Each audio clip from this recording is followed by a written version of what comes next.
بيكم يا أبطال الرياضيات. والنهاردة أولى حلقاتنا في كورس تأسيس الرياضيات للصف الأول الإعدادي. عايزاك تركز معايا في كل حصة هديها لك.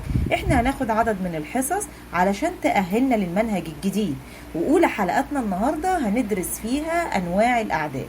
تعالوا نتعرف على أنواع الأعداد. يا ميس الأعداد دي ليها أنواع كتيرة، أنا عمري ما فكرت فيها. أول نوع من الأعداد اللي أنا هاخدها وهي تسمى بمجموعة الأعداد الطبيعية. إيه هي مجموعة الأعداد الطبيعية دي؟ قال لي رمزها N. طب يعني إيه أعداد طبيعية؟ يعني أنت لو عندك مجموعة من الكتب أو الكراسات وعايز تعدها فهتبتدي طبعا بالعد وتقول 1 2 3 4 5 إلى ما لا نهاية. يبقى مجموعة الأعداد الطبيعية يا ولادي أنا بستخدمها في العد زي لو عندك مجموعة من الكتب. طيب تاني مجموعة هي اسمها مجموعة الأعداد الكلية. مجموعة الأعداد الكلية دي ورمزها W. طب ايه الأعداد الكلية دي؟ هي عبارة عن الأعداد الطبيعية بس زودت عليها الصفر، يبقى عبارة عن 0 1 2 3 4 إلى ما لا نهاية. يبقى هي الأعداد الطبيعية بس هتبتدي المرة دي بصفر.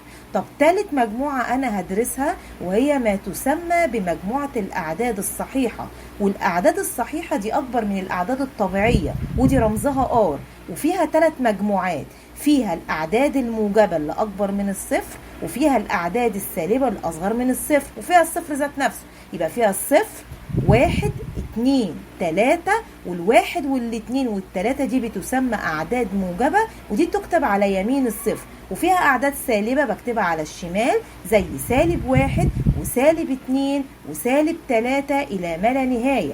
خد بالك هنا إن الأعداد السالبة تدل على الخسارة، أما الأعداد الموجبة تدل على المكسب. رابع مجموعة واخدها معايا هي اسمها مجموعة الأعداد النسبية اللي انت كنت بتسميها الكسور ودي رمزها Q. الكيو دي ليها نوعين. أول نوع أنا هاخده بكتبه في صورة بسط على مقام، وده كنت بسميه السنين اللي فاتت اسمه كسر عادي أو كسر اعتيادي.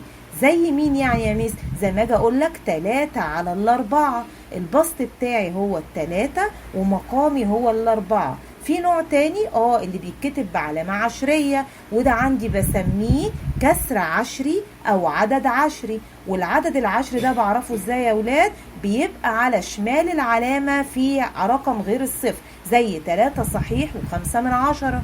طب والنوع التاني كسر عشري. كسر عشري زي 6/10. هنا مفيش عدد مكان العدد صفر. يبقى انا كده عرفت يا اولادي انواع الاعداد.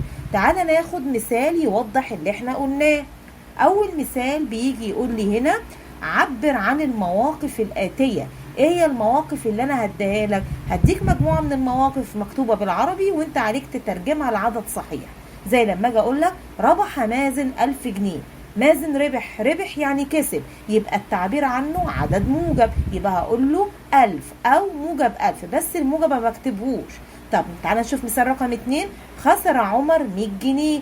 الخسارة بعبر عنها بالسالب يبقى -100. طب لما اجي اقول لك درجة حرارة موسكو هي 5 تحت الصفر. كلمة تحت الصفر يبقى معناها سالب، يبقى تحت الصفر معناها سالب، فانا هقول عليها -5. ربحت مريم 3000 جنيه. ربحت يعني كسبت، يبقى اعبر عنها بالموجب، يبقى اقول عليها 3000 جنيه. تعال نشوف التدريب اللي بعد كده.